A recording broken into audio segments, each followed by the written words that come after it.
자, 우리 다 같이 인사하고 오늘 그 빌립보서 나눔을 시작할까요? 자, 다 같이 우리 인사 한번 합시다. 반갑습니다. 반갑습니다. 자, 오늘은 빌립보서 2장 12절에서 18절 말씀. 네. 우리 사대문에 태어나셔서 발음이 오리지널 서울이신 우리 우 목사님이 한번 읽어주시겠습니다. 제가 또 읽습니다. 하라고. 알겠습니다. 12절부터 읽겠습니다.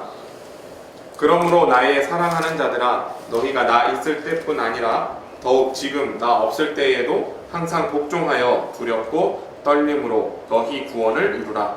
너희 안에서 행하시는 이는 하나님이시니 자기의 기쁘신 뜻을 위하여 너희에게 소원을 두고 행하게 하시나니 모든 일을 원망과 시비가 없이 하라. 이는 너희가 흠이 없고 순전하여 어그러지고 거스르는 세대 가운데서 하나님의 흠 없는 자녀로 세상에서 그들 가운데 빛들로 나타내며 생명의 말씀을 밝혀 나의 다름질이 헛되지 아니하고 수고도 헛되지 아니하므로 그리스도의 날에 내가 자랑할 것이 있게 하려 하니라.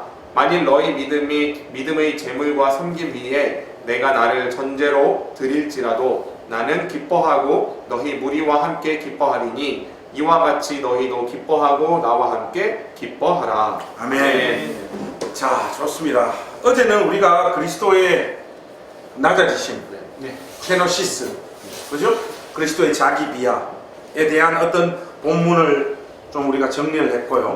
오늘은 이제 12절부터 18절을 해야 되는데 12절 가장 맨 앞에 나와 있는 단어가 접속사예요. 그러므로 나의 사랑하는 자들아, 너희가 나 있을 때뿐 아니라 더욱 지금 나 없을 때에도 항상 복종하여 두렵과 떨림으로 너희 구원을 이루라, 이렇게 말씀하고 있습니다. 근데 여기 제일 중요한 접속사 그러므로, 이 그러므로가 도대체 어디하고 연결되고 어떤 문맥을 받아서 그러므로라고 하는 단어가 지금 등장하고 있는 겁니까? 우리 박병헌 전사님, 전반적인 구조를 한번 설명해 주시고 또 이 그러므로가 어떤 것을 받고 있는지 좀 말씀해 주시면 좋겠습니다. 네, 이 그러므로라고 해서 바울이 되게 논리적으로 이어가고 있는데 2장 처음에 보시면 우리가 한마음 한뜻으로 빌립보 교인들이 연합하라라고 얘기하지 그렇죠. 않습니까? 예. 그 다음에 이 연합함을 할 때는 어떻게 해야 되냐? 낮은 마음, 낮은 겸손 마음. 겸손. 그래서 바울이 예수님의 예를 우리가 어제 쳤던 것처럼 예수님의 예화를 통해서 이 겸손하심과 낮으심을 말을 하지 않습니까? 그리고 오늘 본문에서 그러므로 빌립보 교회 형제 여러분, 사랑하는 형제 여러분이라고 이렇게 오늘의 말씀을 시작을 합니다.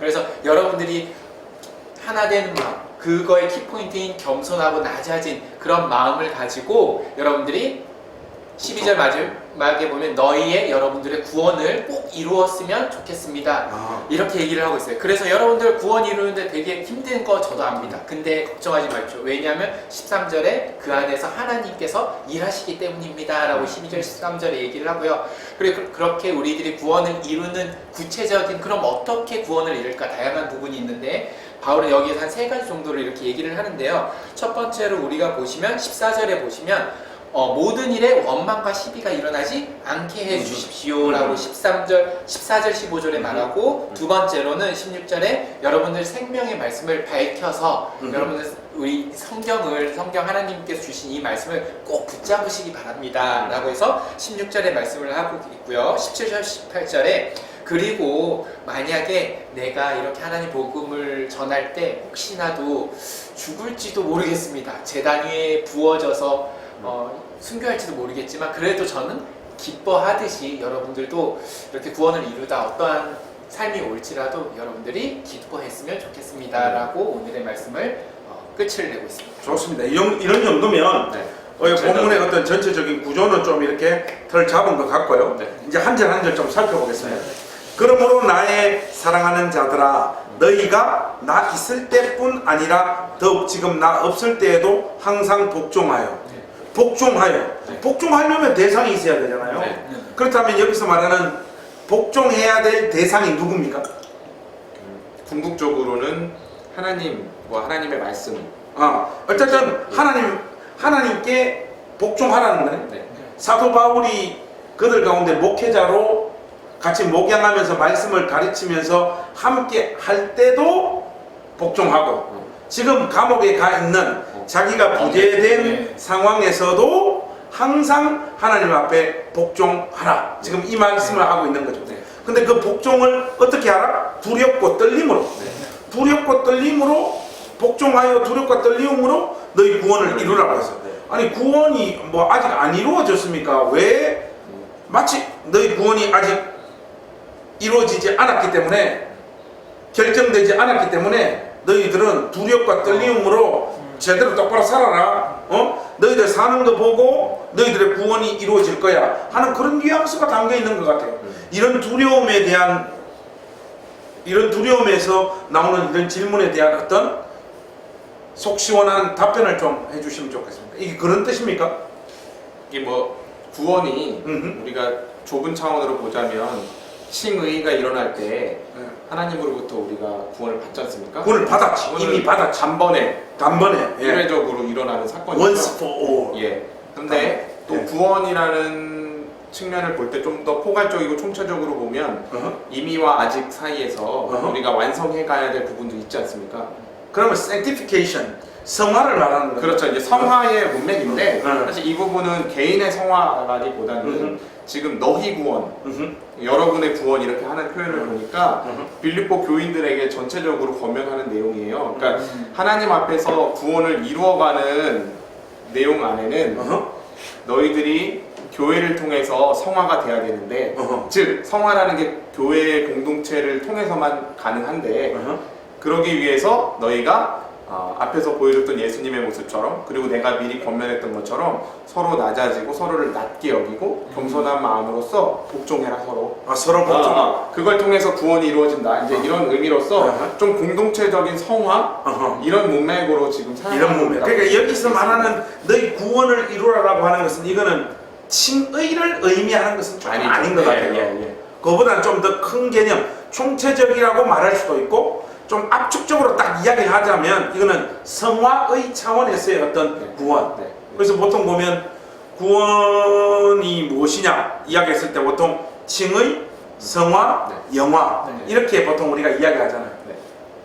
사우스웨스턴 10년 갔다 오신 박배현 전사님, 칭의를 이게 영어로 뭐라고 하죠? Justification. 성화를 뭐라고? Sanctification. 영화를 Glorification. 이게 세 개. 그냥 다 fication이야. Justification, Sanctification, Glorification. 완성은 뭡니까? Completion이지. 그거구나. Finish. 그거 간단합니다. 그래서 이게 그런 의미에서, 그러므로 제가 지금 딴 걸 봐. 그러므로 나의 사랑하는 자들아, 너희가 나 있을 때뿐 아니라 내가 너희들과 함께 목양하고 너희들과 함께 삶을 살았던 그 순간뿐만 아니라 더욱 지금 나 없을 때에도, 내 지금 감옥 가 있어서 내가 너희들과 함께 하지 못하는 이 상황에도 흔들림 없이 항상 복종하여 두렵고 떨리움으로 너희들에게 주어진 그 구원을 이루어가라. 이런 뜻이잖아요. 저희 여기 본문을 보게 되면 네. 또 어떤 의미에서는 이게 마치 행위로 구원을 얻는 것처럼 사람들이 이 본문을 이해하긴 하는데, 그러면 바울이 이야기하는 거랑 정면적으로 대치가 되는 내용이거든요. 그렇죠. 그래서 바울이 그거를 원천 봉쇄하기 위해서 네. 바로 13절에 이제 이 주도권이, 구원에 대한 주도권이 하나님께 있음을 이제 이야기를 바로 하고 시작하는 것 같습니다. 좋습니다. 네. 매끄럽습니다. 근데 우리 그 영근이는 항상 말을 할 때 좋은 것만 말하는 거야. 둘이는 뭔가 좀 많은 긴데 알맹이가 없어. 나도 이제 조금만 말해. 그래. 자, 그래서 13절 보면 너희 안에서 행하시는 이는 하나님이시니 자기의 기쁘신 뜻을 위하여 너희에게 소원을 두고 행하게 하시나니. 이 구절도 제가 12절을 보통 사람들이 읽었을 때 항상 복종하여 두렵고 떨림으로 너희 구원을 이루라. 아직까지 내 구원이 안 이루어졌구나. 그래, 똑바로 뭐 착한 일도 많이 하고 헌금도 많이 하고 봉사도 많이 해서 내가 마지막에는 구원 받아야 되겠다. 이런 뉘앙스가 아니라는 거 우리가 정리했듯이 13절도 이거 보통 13절 읽고 나면 사람들이 제일 많이 생각하는 게 뭔가 하면 이거잖아요. 하나님께서 뭔가를 행하시기 전에 내 마음에 그것에 대한 소원들, 네. 바람들, 다른 말로는 비전을 비전. 주시고 네. 내가 이 비전을 딱 붙잡고 있으면 내가 마음에 품은 이 비전을 하나님께서 이루신다. 네. 이런 뜻 아닙니까 이거? 아닙니다. 아니에요? 네. 그럼 우리가 전통적으로 이해하고 있는 그런 의미에서 완전 13절은 벗어나는 건데 그렇죠. 우 목사님 한번 설명해 주십시오.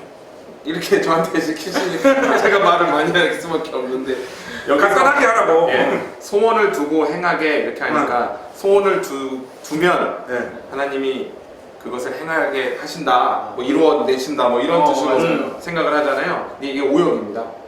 이게 여기서 소원은 사실 의지로 번역되는 게 되게 좋습니다. 잠깐만. 그러면 너희 안에서 행하시는 이는 하나님이시니 자기의 기쁘신 뜻을 위하여 너희에게 네. 의지를 주시고 이런 뜻이네. 그러니까 방금 네. 행하게 하시는 이라고 했잖아요. 네, 네. 뭐 이 행하게 한다는 게 뭐겠습니까? 12절에서의 복종이겠죠. 예. 하나님 말씀에 대한 복종. 네. 근데 그 복종이 어떻게 가능하냐? 우리 안에 그것을 행할 수 있는 의지를 주시고 어허. 먼저 소원. 어허. 그리고 나서 사실은 소원을 두고 행하게 하신다 이렇게 하니까 뭐 연결되는 문맥처럼 느껴지지만 순서대로. 사실은 이거 원어상으로 보면 소원도 그러니까 의지도 가지게 하시고 뒤에 행하게 하시나니는 뭐냐면 행할 수 있는 능력도 주신다 이런 의미입니다.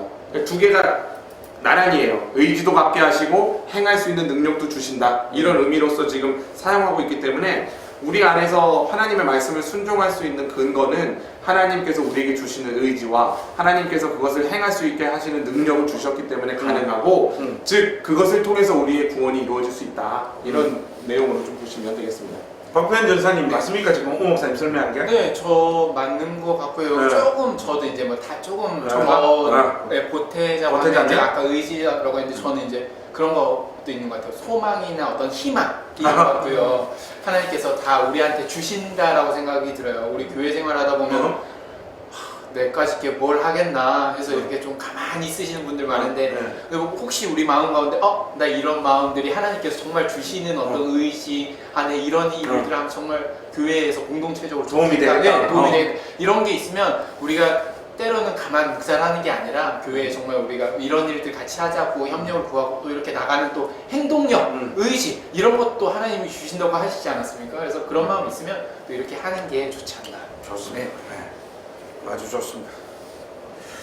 그래서 어쨌든 이 13절에 보면 너희에게 소원을 두고 행하시나니 이 부분이 중요하네, 그죠? 네. 그래서 이 소원은 의지 네. 그리고 행함 네. 이 두 가지 다를 하나님께서 주시하시고. 신자에게 주셔서 행하게 하신다라는 네, 거죠. 맞습니다. 어떤 좀 주도권이 하나님 쪽에 있는 것. 맞습니다. 그러면 이 말씀이 12절에 있는 항상 복종하여 두렵고 떨리움으로 너희 구원을 이루라고 하는 이 일도 가능하게 하시는 분이 하나님이십니다. 네. 맞습니다. 그죠? 네. 그러니까 이게 참 미묘해. 두부 자르듯이 딱 잘라가지고 하나님 하시는 영역은 여기까지고 맞아요. 인간이 해야 될 영역은 여기까지다. 이렇게 딱 잘라지지가 않아. 맞아요. 이게 또 보면 하나님께서 다 하신다. 인간 너희들은 가만히 있어라 라고 하는 그런 뜻도 아니잖아 이게. 네, 그렇게 그죠? 오해하면 큰일 나요. 그렇죠. 이게 이런 식으로 하는 우리가 어떤 하나님의 영광을 드러내고 하나님 뜻대로 살게 된 어떤 삶의 열매 그 결과들을 우리가 눈으로 목격할 때 이게 내 쪽에서의 어떤 의지 또 내 쪽에서의 어떤 결단으로 의해서 된 거라기보다는 물론 겉으로 보면 맞아. 네네. 근데 그 의지와 결단조차도 하나님께서 우리 가운데 허락하셔야지만 생길 수 있는 거예요. 그렇죠? 맞아요. 맞습니다. 그렇죠. 좋습니다. 그런 의미에서 우리가 이 12절, 13절을 좀 정리를 하고요. 좋습니다. 이런 모든 일을 해나갈 때 모든 일을 원망과 시비가 없이 하라. 이 여기서 원망과 시비는 뭐 단어상으로 보면 큰 어려움은 없을 것 같아요. 네. 여기서 원망과 시비가 무슨 뜻입니까? 이게? 원망은 뭐 원망은 제가 원망이고 시비는 성철 스님이 그랬잖아요. 물은 물이요 아닌가? 사는 산이요 물은 물이요 맞나? 뭐 그런 거 성격밖에 몰라서 사는 산이고 물은 물이요 그거 아닌 것 같은데? 맞나? 네. 맞는 것 같습니다. 맞는데? 뭐 그거 우리가 정확하게 알죠. 그건 나도 할 수 있을 것 같아요. 핸드폰은 핸드폰이요 아이패드는 아이패드로다. 깊죠? 네. 아, 좋습니다. 그 어쨌든 여기도 마찬가지로 원망과 시비 뭐 별 다른 설명이 필요 없을 것 같은데 혹시 원망과 시비가 우리 한글 개역 개정 성경의 뉘앙스와 좀 다른 게 있다라면 좀 설명을 해주세요. 이게 조금 다른데요. 네. 그 원망이라는 게 우리가 원망한다, 누구를 원망한다, 굉장히 어떤 마음속에 서운함, 그렇죠. 이런 표출을 하고 누군가 서운함보다는 좀 위에 거죠, 그죠? 위에 겁니까? 막 아, 네. 얼굴 사진 붙여놓고 그런 거. 그거는 도라이고. 원한이지. 원하는 이거 안 해. 근데 좀 그렇게 가지고 가는데 이게 원망을 이제 원어로 보면은 이렇게 중얼중얼거리는 거야. 아 중얼중얼거리는 거. 또 그러네 막 이러면서 이게 하는 거. 이게 뭐냐면 이스라엘 민족들이 광야 돌면서 혼자 그냥 속으로 그러는 거야. 개로 나왔어 그냥. 노예 생활하면 따뜻한 밥자리 입자리 있는데 그러니까 요런 식으로 중얼거리고 자우스를 투덜거리는 그런 게 이제 원망이라는 뜻이고요. 시비는 그냥 우리가 시비한다 하면 사람들한테 시비 거면 그냥 괜히 없는 소리 붙잡아서 괴롭히는 거고 뭐 일로 와봐. 꼬투리 잡아서. 꼬투리 잡는 거고 그런데 사실 시비는 뭐냐면 법적인 용어라고 해요. 그래서 법정에서 굉장히 논리적이고 이성적인 어떤 생각들을 가지고 정확하게 얘기를 하는 거, 따지는 거, 꼼꼼하게 논쟁하고 토론하고 변호하는 이런 의미로 받아들이면 될 것 같아요. 그래서 저는 이제 14절을 딱 보니까 13절에 우리들의 소원과 의지를 두시는 분이 하나님이라고 그랬잖아요. 근데 사람들이 교회 안에서 빌립보 교인 안에서 보니까 다 내 마음 가운데 어떤 하나님의 뜻을 주시고 행동을 하게 하신 거예요. 근데 딱 보니까 저 사람이랑 다른 거예요. 근데 둘 다 나도 하나님의 뜻이야. 저도 하나님의 뜻 부딪히는 거죠. 그러니까 그런 의미에서 둘 다 좋은 뜻인데 다 이유가 있는데 그때 원망과 시비가 없게 하라라고 이렇게 이해를 하시면 될 것 같습니다. 이걸 그렇게 또 설명해 주시니까 또 제가 또 조금 이해하는 거하고 조금 다른 느낌이 오네요. 저는 이 원망과 시비가 없이 하라라고 하는 게 이 지금 문맥상에서 보면 우리 안에서 소원을 두고 행하시는 분이 하나님이시잖아요. 그게 뭔가 하면 항상 복종하여 두렵고 떨림으로 우리의 구원을 이루어가는 거잖아요.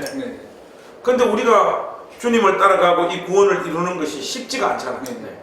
이 삶을 이 요구대로 사는 거. 그러다 보니까 우리 안에서 원망과 시비가 일어나는 그러니까 그런 원망과 시비가 없이 이 길을 추구하고 따라가라. 나는 이런 의미로 하나님을 하나님을 개인적인 원망과 시비가 없이 하라. 하나님과 나와요. 왜냐하면 우리 하나님 앞에 원망 많이 하잖아요. 이건 뭐 예수 평생 믿어봐야 이거 뭐 내 삶에 별로 좋은 게 없고 뭐 성화의 구원을 이루어 가라는데 이건 뭐 이래가지고 도대체 무슨 결과를 내가 보게 하겠냐. 시비도 마찬가지잖아요. 하나님 논리적으로 따져서 한번 보십시오. 내가 온 마음을 다해가지고 하나님 섬겼는데 하나님 내 인생에 뭘 해주셨습니까? 하는 마음들이 실질적으로 막 올라오잖아요. 그런 차원에서 나는 14절을 봤는데 저는 목사님이 그 얘기를 하시니까 신선한 그런 적용이자 해석인 것 같다는 생각이 들고요. 이 문맥 자체로 봤을 때는 이제 출애굽기나 민수기의 문맥을 그냥 가져오는 거잖아요. 지금 광야에서 그렇죠. 왜 나 출애굽 시켜갖고 하나님 이렇게 하는 불평, 그 수군거림. 제가 봤을 때 앞에 불평은 목사님이 얘기하신 하나님과 이 길감에 대한 불평으로 볼 수 있을 것 같고 뒤에 12는 분명하게 지금 바울이 이 문맥을 2장 문맥을 쭉 이어오는 내용이 빌립보 교회 안에서의 분파주의나 서로가 서로 옳다고 하면서 싸우고 또한 거짓 선생들 때문에 생기는 공동체의 분열을 조금 잠재우기 위한 어떤 부분들인 것 같아요. 바울이 있을 때는 그런 일이 없었는데 바울이 떠나니까 맨날 서로 싸우고 다퉈. 근데 전사님 말대로 그게 다 틀린 얘기 하는 것도 아니야. 그러니까 교회 안에 너무 똑똑한 사람이 많은 그런 상황들을 좀 지적하면서 야, 니 똑똑한 거 아는데 조금만 자제하고 좀 원망과 시비가 없이 좀 서로 좀 참아주고 말을 좀 적게 내고 해라 뭐 이런 의미로 지금 약간 하고 있는 게 아닌가. 그러니까 지금 오 목사님은 박병은 전사님하고 제가 뭐 좋은 이야기를 다 하니까 그 이야기를 주워 듣고 그냥 이야기를 절충해가지고 이렇게 이야기하는. 옛날 지난번에 우리가 칼빈주의 알미니안주의 했을 때 우리 박병은 전사님이 수정 칼빈주의 말이 좋아 수정 칼빈주의지 알칼리였잖아요. 지금 딱 지금 그런 물타기 비슷하게 양면반으로 하는데 약간 hu 목사님 설명이 들으니까 내가 이쪽으로 좀 넘어갈 것 같아. 아니, 저거나 그 의견을 그래요. 괜찮은 것 같아요. 네, 좋아요. 어쨌든 근데 이제 네. 저도 네. 목사님 말씀하시는 거 들었을 때 이제 계속 얘기했던 것처럼 저희가 광야에서의 불평을 이야기했잖아요. 근데 저는 이제 담임 목사님 의견에 동의하는 거는 광야에서 이스라엘의 백성이 사실은 모세를 향해서 불평을 하잖아요. 그렇죠. 그렇지만 모세는 그게 이스라엘 백성들이 하나님께서 모세한테 말씀하셨을 때 이스라엘 백성들이 너한테 원망을 한 게 아니라 나한테 한 원망이었다 이렇게 연결되었으니까 이 부분도 목사님 말씀하셨던 것처럼 그 하나님을 향한 원망과 시비 한 단계를 더 지금 더 나간 적이 우리 가운데 시비가 있는 겁니까? 아니 우리가 우리 가운데 시비가 있는데 단목말이 맞다고 지금 확정을 했죠. 제가 보니까 이런 느낌이에요. 주석을 4권을 봤는데 같은 얘기를 가지고 4가지로 표현하고 있는 말장난 느낌? 아니요, 그게 전혀 그렇지 않고 저는 단호하게 말하지만은 오늘 이 묵상을 위해서는 아무런 준비를 안 하고 나왔어요. 아무 책도 안 봤어요. 세 사람만 열심히 준비를 했지. 좋습니다. 맞잖아요. 정직하잖아요. 그러니까 신선한 게 나오고 좋네요. 그러니까 예. 좋습니다. 그래서 어쨌든 우리 교회는 저 다음에는 우리 형들이가 몰려받는다고 항상 저를 스포트 해주고 지지를 해주니까 좋습니다. 잘해. 좋습니다. 15절로 한번 넘어갑시다. 그래서 이렇게 원망과 시비가 없이 하라. 이는 너희가 흠이 없고 순전하여 어그러지고 거스르는 세대 가운데서 하나님의 흠없는 자녀로 세상에서 그들 가운데 빛들로 나타낸. 이 문장이 지금 깁니다. 긴데 영어 성경으로 보면 생각보다 그렇게 복잡하지는 않아요. 일단 앞에만 좀 정리를 하면 될 것 같은데 Do all things without grumbling or disputing. 다음에 That you may prove yourselves to be blameless and innocent. 이거 뭔가 하면 원망과 시비가 없이 모든 일을 해라. 그래서 네가 네 자신을 흠이 없고 순전한 자임을 입증해라. 그냥 이런 뜻이에요 이게. 맞습니까? 맞습니다. 예, 직독직해죠. 그래서 우리 이 부분과 관련해서 우리 박병현 전사님이 15절이 네네. 15절을 좀 정확하게 좀 이렇게 좀 해주시면 좋겠습니다. 의미적으로. 의미적으로 예, 여기 보면은 이제 흠이 없다라는 것은 사실 여기 흠이 없다 2번 나와요. 그쵸? 나와요. 예. 처음에 흠이 없는 건 말 그대로 흠 없는 거고요. 흠이 없는 거고요. 두 번째 흠이 없는 것도 말 그대로 흠이 없는 겁니다. 뭔 말이요? 흠이 없는, 아이고 그렇다는 의미가 별거 없고요. 순전하여라는 거는 순결하다 이런 뜻이에요. 되게 이제 와인 증류할 때 쓰는 건데 와인이 좋은 와인들이 순도가 높지 않습니까? 불순물이 안 섞이는 거. 딱 그런 좋은 와인들을 할 때 쓰는 단어가 순전이래요. 그러니까 우리가 이 세대 가운데 특히나 어그러지고 거스르는 세대 이 표현들을요, 이 모세가 사용했던 저거예요. 이스라엘 민족들 중에 딱 보니까 데리고 얘네들 계속 끌고 다니니까 이 중에는 하나님한테 불평하고 이제 돌아서서 변절하는 애들도 있고 이런 애들도 있는 거예요.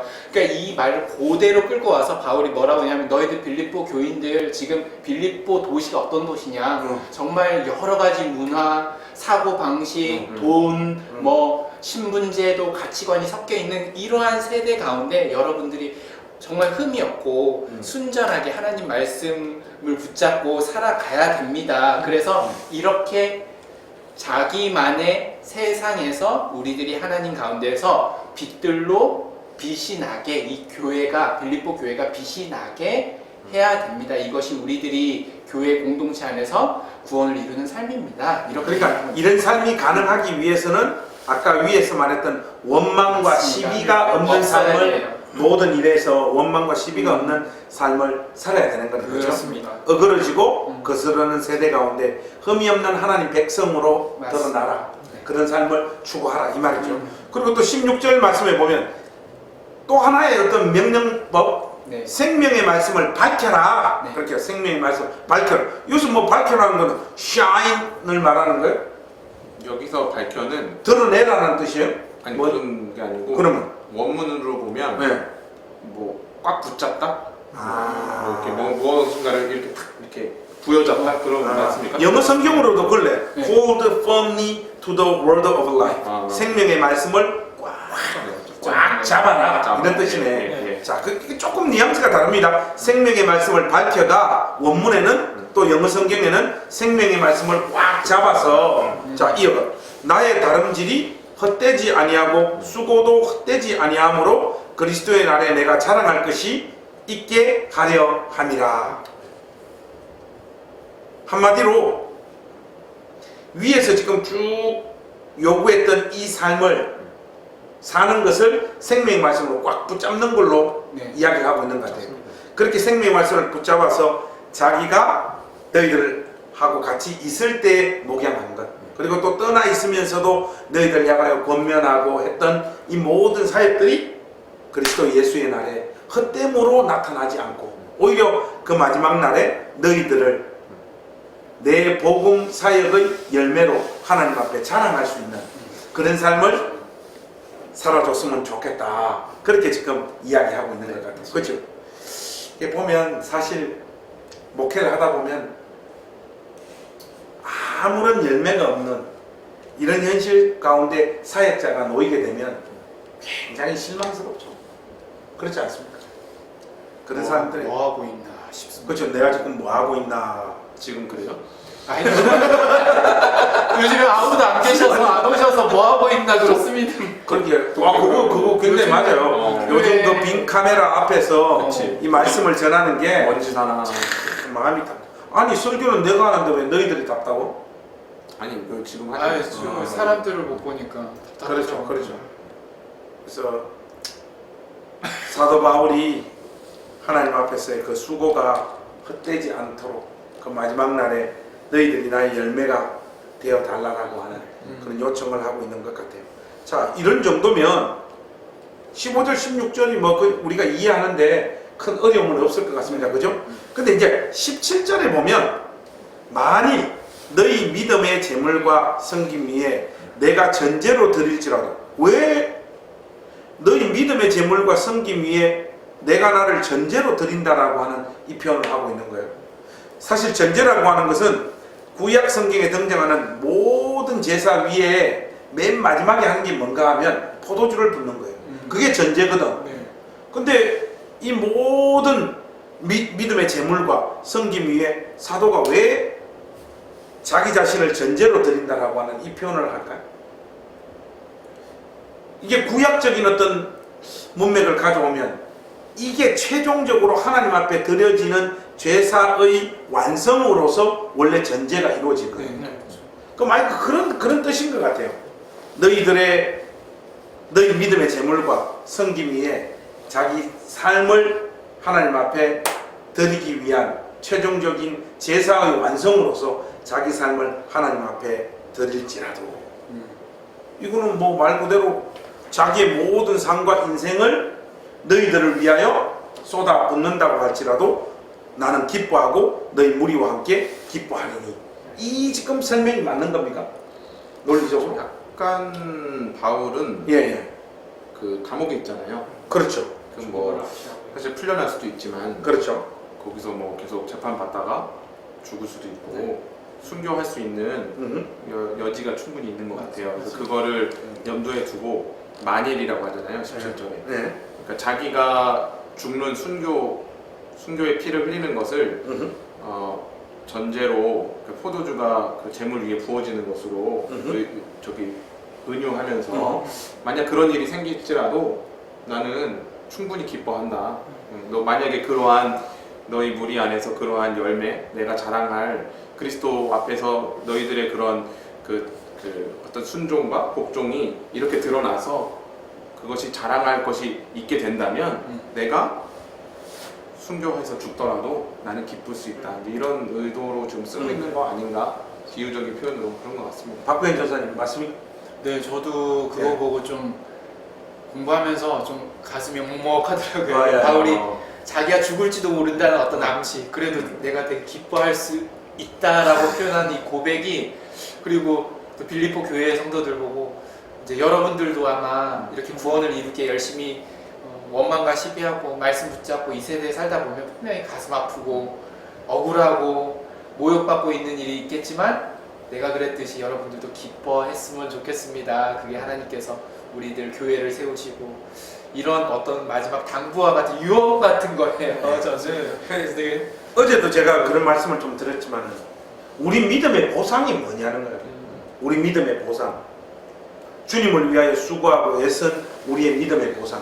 지금 이 17절 두 분의 설명을 들으니까 우리의 믿음의 보상은 주님의 몸된 교회와 성도들을 위하여 수고하고 애쓴 것 자체가 우리 믿음의 보상입니다. 왜냐? 그것이 하나님 앞에 드려지는 향기로운 제물이 되기 때문에. 근데 우리는 자꾸 주님을 위하여 수고하고 애쓴 보상을 이 세상적인 어떤 것으로 얻고 싶어 하는 것. 이게 기독교 신앙을 가장 왜곡시키는 것 같아요. 목사님들 마음에 뭐 어떤 게 있는 줄 알아요? 나의 이 목회 사역과 수고에 대한 보상으로 하나님께서 우리 자녀들을 축복해 줄 거라고 하는 관념들이 꽤 많더라고요.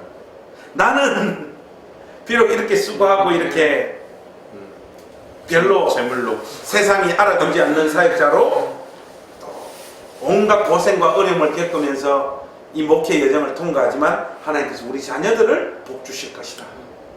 무슨 복을 줘? 무슨 복을 줘? 저는 그래서 예. 옛날에 보면 그런 큰 교회나 아니면 이제 저는 뭐 목회자 가정이 아니니까 네. 목사님도 목회자 가정 아니죠? 아니죠. 아니잖아요. 우리 넷 다- 저는 반은 반. 나중에 그게 이제 보면 신학교 그 가면 계급 있어. 최고 성고는 누군가 하면 PK. 아니 PK 근데 그 목사님 자녀하고 목사님 아들이 목사님 딸하고 결혼을 나서. 성고를. 그다음 진골은 목사님 가정 하나와 뭐 장로님 가정, 안수 집사님 가정 한 요 정도가 이제 성골이야. 그 다음은 집사님 가정과 집사님 가정. 여기 이제 한 6등분. 6등분 밑이 뭐예요?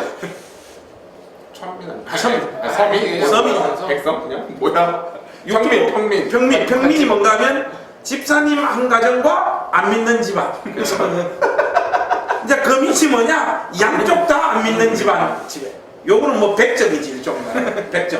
제가 요 지금 골품 제도로 보자면 제가 100점 출신이에요. 저도 안 믿는지만 우리 집사람도 안 믿는지만. 저도 그래요. 너는 집사님이잖아. 제가 전도했으니까. 그래도 거꾸로 신학교 갈 때 부모님들이 집사님이었습니까? 신학교 가서 목사님 저기 아버지가 교회 나오셨어요. 그래도 엄마가 그래도 지고 있었잖아. 아무튼 그래서 그러한 이제 성골들의 레파토리가 뭐냐면 이런 거예요. 내가 주의 교회를 위해서 이렇게 헌신하고 나를 전제로 부었더니 내 자식이 하버드를 가고 딸은 뭐 아주 유명한 뭐 줄리어드 음대를 가서 뭐 피아노 뭐를 했고 셋째는 의사가 됐고 넷째는 이런 얘기를 들으면 왜 그게 열매지라는 그런 의심과 또한 저렇게 보상받는 것이 기독교 신앙의 또한 목회자 가정의 진짜 복인가라는 그런 생각들을 많이 했었거든요. 물론 그러한 삶을 또 맞이해서 믿음 가지고 교회를 섬기고 열심히 사시는 분들도 많이 있어요. 귀한 거죠. 귀한 겁니다. 귀한 건데 그것이 마치 목회자들에게 주어지는 보상이냐 그걸 막 자랑하고 하는 그런 것들을 볼 때 마음이 씁쓸하고 오히려 저는 만약에 이 바울의 이야기대로 하면 목사님의 가정에서 그렇게 애쓰고 고생해서 교회를 세웠다면 더 이 한 번 불살라서 주의 교회를 위해 헌신하겠습니다라는 자녀가 나오고 그렇게 그 길로 가는 게 훨씬 더 이게 주 안에서 복된 일이 아닌가 이렇게 생각을 해야 되는 그래서 이런 이야기가 있잖아요. 목사님 아들이 있어. 고생하고 수고하고 진실하게 목회하는 목사님하고 사모님 계셨는데 아들이 하루는 타고 서울대학교를 갔어. 근데 서울대학교 딱 졸업할 때 와가지고 아버지 기도하면서 하나님께서 저를 아프리카 선교사로 가라고 하십니다. 딱 하니까 아버지 목사님인 아버지가 그러잖아. 기도 더 해보자. 이게 우리 마음 가운데 이게 자꾸 다른 것들로 하나님의 보상으로 판단하고 여기는 이런 마음들은 좋은 게 아니에요. 이게 아주 성경적인 신앙이 아니에요. 여기 보면 사도 바울의 믿음의 보상은 자기 자신을 전제로 드릴 수, 이거 죽음을 말하는 거잖아요. 네. 자기 삶을 다 갈아서 전제로 드린다고 할지라도 나는 기뻐하고 너희 무리와 함께 기뻐하리니. 그게 이 고백이잖아요. 네, 그 고백 앞에 붙어 있는 저는 이제 그 목사님들 말씀하셨던 17절, 18절의 고백과 16절에 나오는 고백이 또 같이 연결되는 것 같아요. 그래서 바울이 비록 자기를 전제로 들여서 그들을 위해서 죽음을 불사하는 한이 있다고 하더라도 이 일이 가치가 있는 거는 하나님께서 그거를 헛된 것으로 여겨주지 않으신다는 거예요. 네. 맞네. 맞아요. 이름 없이 빚도 없이 우리 삶을 믿음의 수고를 하고 전제로 드린다고 할지라도 세상적인 기준에서 볼 때는 완전 나가리지 뭐. 완전 실패한 인생이지. 그러나 하나님은 그것을 헛되이 보지 아니하신다. 이걸 받으실 거기 때문에 기뻐하고 너희 무리와 함께 기뻐하리. 이 똑같은 말 왜 두 번 하겠어? 이게 자기 진심이라고 하는 어떤 강력한 의지의 표현 아니겠어요? 맞습니다. 저는 그 무리와 함께 기뻐하리니라는 표현과 앞에 이제 너희 믿음의 재물과 섬김 이라는 것을 봤을 때 빌립보서를 보통 기쁨이라는 단어로 많이 표현하잖아요. 근데 바울이 기쁨의 이유가 사실 빌립보 성도들이잖아요. 그러니까 바울이 지금 자기를 전제로 드려도 기쁜 이유는 성도들도 자기와 같은 삶을 살고 있고 또한 그렇게 살려고 너희들이 할 거기 때문에 나는 기쁘다. 이런 어떤 그 빌립보 교인들도 바울의 삶을 그대로 본받고 따라가려고 하는 것 안에서, 그러니까 우리는 사실 목회자니까 바울의 입장에 이입이 돼서 있지만 사실은 성도님들 가운데서도 교회를 위해서 정말 애쓰고 수고하고 정말 빚도 없이 이름도 없이 헌신하시는 분들 많이 계시잖아요. 이제 그런 것들이 결국에는 이렇게 하나로 그 재물과 섬기 위에 또 목회자인 바울의 그 순교적인 희생이 합쳐져서 이렇게 하나님 앞에 기쁨의 재물이 되지 않는가. 그게 전제의 의미이기도 하다고 하더라고요. 전제가 제사를 드리고 네. 더불어 드린다. 그러니까 바울과 빌립보 교인들도 이제 더불어를 같이 더불어. 연결되어지는. 네. 같이 그냥 타버리는 거네요. 네, 맞습니다. 재물로. 그게 원망과 시비가 없다라고 하나 되는 네, 맞습니다. 어쨌든 그런 의미하고도 이렇게 네. 참 일맥상통하는 네. 말씀인 것 같습니다. 그래서 저는 오늘 말씀에서 이거 되게 좋았었어요. 너의 구원을 이루라. 왜 또 뒷북을 치고 있어요? 제가 또 한번 말하고 기회를. 이루라가 영어로 뭐냐면 월크아웃이에요. 월크아웃. 실행하라는 뜻인데? 예, 어? 월크아웃. 월크아웃. 네. 월크아웃이 뭐냐면 그거예요. 우리가 헬스 할 때요. 헬스 할 때 우리가 헬스 한다고 하잖아요. 근데 영어로는 또 우리가 월크아웃이라고 해요. 그러니까 이게 뭐냐면 좋은 몸을 만드는 게 한 번 헬스장 간다고 되지 않지 않습니까? 꾸준하게 이건 계속 가야 되는 거예요. 그러니까 이 구원은 우리들의 삶 가운데 오늘에서 뭐 행하고 시비가 없게 이게 한 번에 뭐 어떻게 딱 사람이 안 되고 지속적인. 계속 해야 된다라고 하는 거죠. 우리들 근육이 불어나듯이. 저는 왠지 이게 하니까 제가 헬스장 가려고 이거 끝난 거잖아요. 헬스장 코로나 걸려. 그래서 우리들의 구원을 우리 열심히 육적인 것도 선생님 운동합시다. 아니 이거 지금 말씀을 참 은혜로웠는데 마지막에 이거 대도 아니게 또 다시 올라가가지고 야 진짜 참. 목소리 수습하기 어려워졌어요. 자 이게 지금 마무리를 못하겠어요. 마무리해 주십시오. 자 마무리하겠습니다. 그래서 18절 말씀 보시면 이와 같이 너희도 기뻐하고 나와 함께 기뻐하라. 이 말은 다른 말이 아니에요. 내가 기뻐할 테니까 너희들도 나와 함께 너희 모두가 이 기쁨을 함께 나누기를 원한다. 가지기를 원한다. 이런 뜻이에요. 맞습니다. 오늘 이런 정도로 오늘 말씀 정리할까요? 네. 오늘은 제가 이렇게 정리하고 싶습니다. 오늘 상당히 좋았어요. 어제는 사실 우리가 좀 힘이 빠져가지고 피곤한 일이 많아가지고 근데 오늘 상당히 녹화가 좋았는데 마지막 1분을 남겨놓고 워크아웃 뭐 헬스 갑자기 박병준 전사가 위로 말씀을 끌어올리는 바람에 마무리가 지금 이상해졌어요. 그래도 저는 기뻐합니다. 우리 같이 기뻐했으면 좋겠습니다. 이제 이런 정도로 네. 마무리할까요? 네. 자디어 내일 뵙겠습니다. 안녕히 계십시오. 감사합니다.